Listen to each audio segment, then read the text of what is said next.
Maglalaro ulit tayo. Ang dami namang games! Gusto game show pala to. May prize po ba? Hindi kasi hindi buo ang Kapatid Connect kung walang challenges. Sige. Okay, so ang segment na to, tatawagin nating Laro! Okay. So sa larong to, Paano yun? 1, 2, 3. Laro! so yun na nga, ang gagawin lang natin dito, first maglalaro, may mga sasabihin lang tayo na mga parang true or false na statements.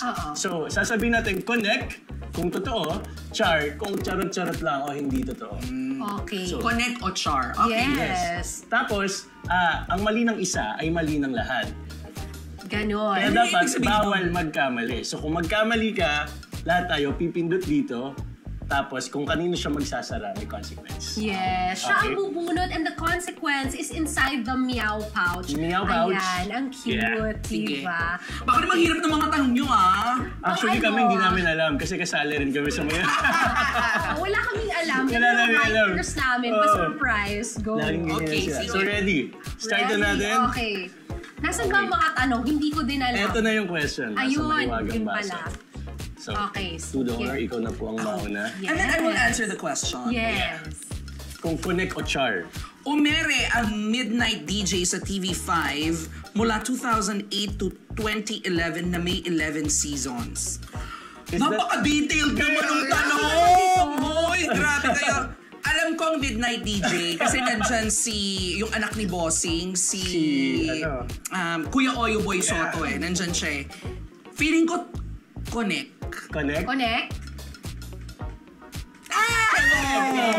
See? Yeah. I love that. Alam nyo, pinapanood ko to nung bata talaga ako. Talaga? Oo, alam ko nga yung kanta niyan eh. Oh, Takot ako. Ganun. Tama ba? O diba, isang midnight DJ sa pinaka-well-acclaimed series ng TV5 na ang premise ay isang radio DJ na nagbibigay advice sa mga callers sa mga paranormal experiences Yeah. nila. Pinagbibigyan ito ni Oyo Boy Soto! Connect! I love that. Connect. Sino sa atin? Sige, ako Ikaw naman. muna. Talagang nilast mo yung self mo, ha? Of course. Ay, grabe naman to. Talagang history. Ang mga ancient Egyptians ang naka-imbento ng eyeliner. Oh no! Ito quiz me. Hindi ba ano? Naku, galingan mo sama. Connect on Connect char. na lang kasi di ba meron sila. Mga ganun-ganun, di ba? Oo. Cleopatra. Yeah, Cleopatra. Oo, di ba? And the answer is... Connect! Correct! Wow! Oh my God! Grabe, that's a trivia. Love that. Oh, so ito ang trivia. As early as 10,000 BC, Egyptians and Mesopotamians wore eyeliner not only for aesthetics, but to protect the skin from the desert sun. Oh! Galing! So doon pala galing yun. It has something to do with the shade, siguro. Kasi dark, kasi... sige, so research ko na lang yan mamaya. Assignment na lang Martin, yan. yung mga girls nakatama. Sige, sige. Okay No lang yan. pressure. Ay, Oh. ang hirap ito ah. Si Clark Gable ba to? Gable. Si Clark Gable ang kauna-unahang celebrity na nag-come out as gay in public noong 1933. So very relevant sa ating Pride Month. Pero Oo. hindi ko sure. Parang di bayani tayo nag-come out. Charot! Wala! Emina! Emina! Mali! Nakakaisip. Mali! Charot lang. Uy, baka i-issue niyo ako.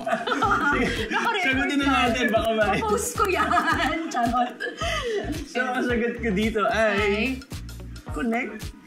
Ay. Connect? Char! Mali, hindi daw kasi Okay. si Clark Gable, kundi si Billy Hines, ang first openly gay celebrity na nag-come out noong 1933. He was a silent film star with films like The Midnight Express. Grabe din ang impluensya niya sa larangan ng interior design. Interior designer ako. Fun fact din na noong under contract siya with MGM, sinabihan siyang magpakasal sa isang babae. Tinanggihan niya ito at hindi na muling bumalik sa acting. Yun ang turning point niya Ayun ng pala career yun. So, niya. That's a trivia, kaso So, mali. okay. Since mali ka, alay na kaming lahat. Sige na. Ikaw muna. Ako muna, sige. Okay. Ay, magaling. Pag kinagat ako nito, iitsa ko to.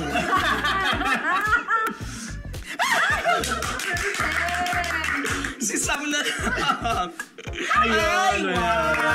Ang bait-bait naman ng ating mga politiko. Mali. Hindi pala siya politiko.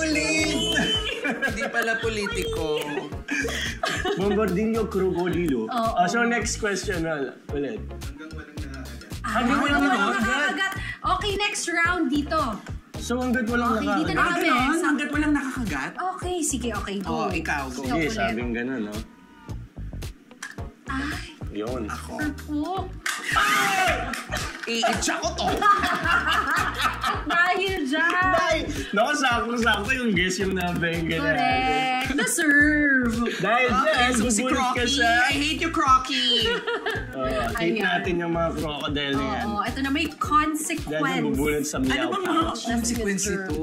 Ang dami Ano? in-effort nyo. Parang 50 consequence itong pinaghandaan nyo. Inipon nila yan. Okay, maging Ingleserang kolehiyala until your next question. Oh my gosh, kayang-kaya niya yan. Basic. Yes. Actually, till the next my game gosh. na lang. Oh my gosh. Hanggang matapos yung next game. Oh my gosh, you make bunot na nga the next question. Okay, let's make bunot na the next question. So, You go you can make bunot. sagot na. Yeah. Okay. Bunot na. I'm gonna answer like a kolehiyala. Which college am I from? Araneo. Arneo. Arneo. Her Sister assumption. Arneo. Arneo. Yeah, Arneo de Caloocan. My God, the question is so... I don't know. This is crazy.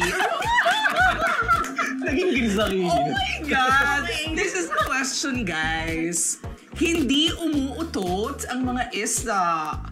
The fish don't fart. God. Is that connect or charm?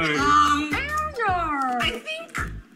Well, I have a goldfish at home. And sometimes, I feel like she's sneaking utot. So I Really? think they do. They do? So my answer is connect. Connect? Connect. Connect! Wow. I told you. Oh my God. Ang galing. You know why I know the answer? Why? Because I have a friend. Okay. She's a fish. Tapos naamoy niya. Yeah, and sometimes when we were talking in the pool, Yeah. oh my God, she made utot. And there was like bubble. Bubbles. Hindi, ako, bakit ko nga ba sinagot na yes? Hindi ko alam yung totoong sagot. Pero feeling ko kasi, syempre, yung mga isda, meron din silang digestive Yes, system, yes, di ba? yeah. Kumakain din sila, and then humihinga din sila. So, ibig sabihin, pwede rin silang umutot. Common sense, di Yeah, ba? very smart answer, ha? Hindi naman porket fish sila, wala silang utot. Correct. Diba? Ang galing. Ang galing talaga. Iba talaga yung brain cells ng Miss Jervy. Sobrang talino nitong kasama Bakit natin. nga daw ba? Oh, yan. Martia? Connect dahil may mga Swedish scientists ang nag-aaral nito at napatunayang nagpo-produce nga ng utot ang mga isda. Pero hindi ito katulad ng mga utot natin dahil tulad na lang ng mga sound wave na pinoproduce ng mga Pacific and Atlantic herring na na-discover noong 2003, ang bigat na gas din ang inilalabas nila pero hindi as a byproduct ng Oh. digestion. Okay. Tinawag itong FRTs or Fast Repetitive Ticks. At ito ang tanging paraan para makapag-communicate sila sa fellow herring nila na hindi madedetect ng predators. Ayun pala yun. Communication. Bakit ba natin inaaral kung umutot siya? Ano ba kasi? Bakit ba kasi yung utot ng isda yung pinroblema today? Pero thank you. Now we know. Now we know. Thank you for that information. Yes. That's a very good trivia. Ayun na nga. Onti na lang, magpapaalam na tayo kay Miss Jervy. Paalam! Over naman sa paan. Paalam, pero bitin ha. Baka naman Yes, pwedeng yes. bumalik ka dito, Miss Jervy. Oo Next naman, time. babalik ako Kapag wala dito. kang ganap, hello ka lang. Pero Grabe. thank you so much. We really enjoyed.